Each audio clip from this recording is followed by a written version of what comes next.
Las sirenas que habitan en la Sierra de Puebla. Hola Pepe, buenas tardes. Soy tu seguidor y me gustan mucho tus historias. Te contaré esta anécdota. El lugar prefiero que sea anónimo. Solo te diré que está en la Sierra Norte de Puebla. Este es un río muy bonito, en medio de grandes cerros y hermosos paisajes.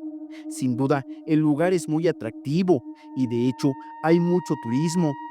En ese lugar hay varias pozas grandes donde la gente va a bañarse y a nadar, pero la poza donde sucede lo que te contaré tiene algo muy diferente. Lo menciono porque yo he estado ahí y se sienten malas vibras. A pesar de todo lo que te cuento, la poza es hermosa, con agua turquesa y un poco fría. Algunos pobladores de la zona dicen que debajo de esa poza, al estar honda, hay una cueva donde, según se dice, vive una sirena que les quita la vida a los que se meten hasta ahí. La verdad, todo está muy raro, porque hasta la actualidad ya va un total de 8 personas ahogadas y todos son hombres. Se dice que lo que vive ahí abajo crea un remolino fuerte del que no hay poder humano que pueda salvar a la persona que está atrapada. Simplemente ya le pertenece a lo que está ahí abajo. El último joven que falleció ahí fue hace unos 4 años y el difunto tenía unos 20 años. Lo interesante es que la gente del pueblo ya había intentado secar aquella poza, echándole muchas piedras y desviando el caudal al río, pero todo el trabajo fue en vano. Después de un tiempo, el nivel del agua bajó un poco, pero en ningún momento se secó por completo.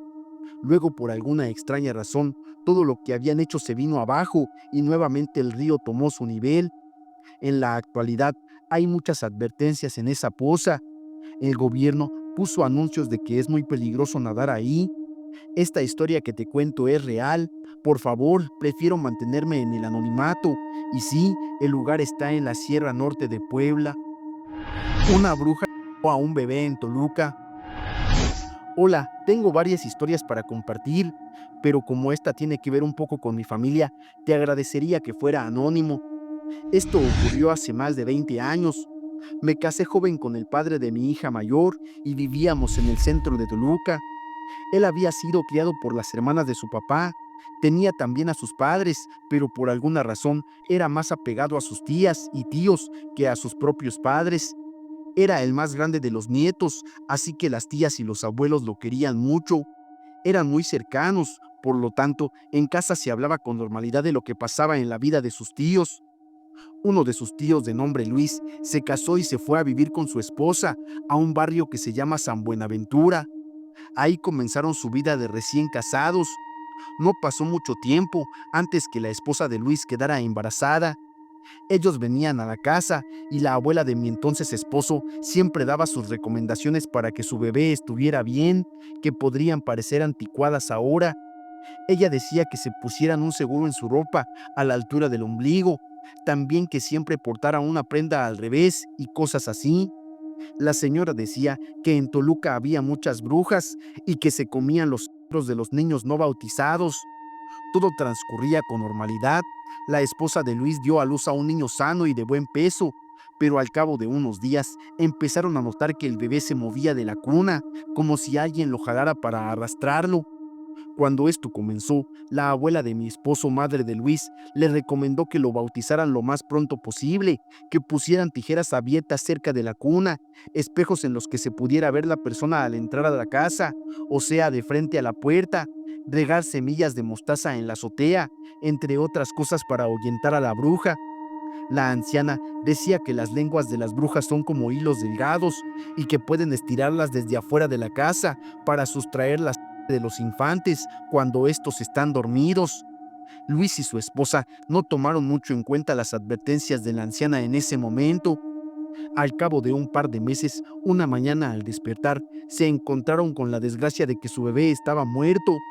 El doctor dijo que era muerte súbita infantil, pero Luis asegura que su hijo tenía un pequeño hoyo en la cabeza, como si una aguja o algo muy delgado lo hubiera hecho. Predije la muerte de alguien por medio de un sueño. Hola Pepe, tengo poco tiempo escuchando las historias que relatas, pero me gustan mucho.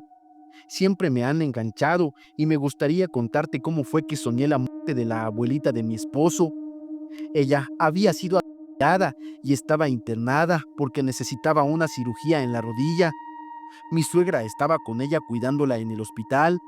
La señora ya mayor estaba bien dentro de lo que cabía, solo esperaba su cirugía. Un sábado en la madrugada, para amanecer el día domingo, tuve este sueño.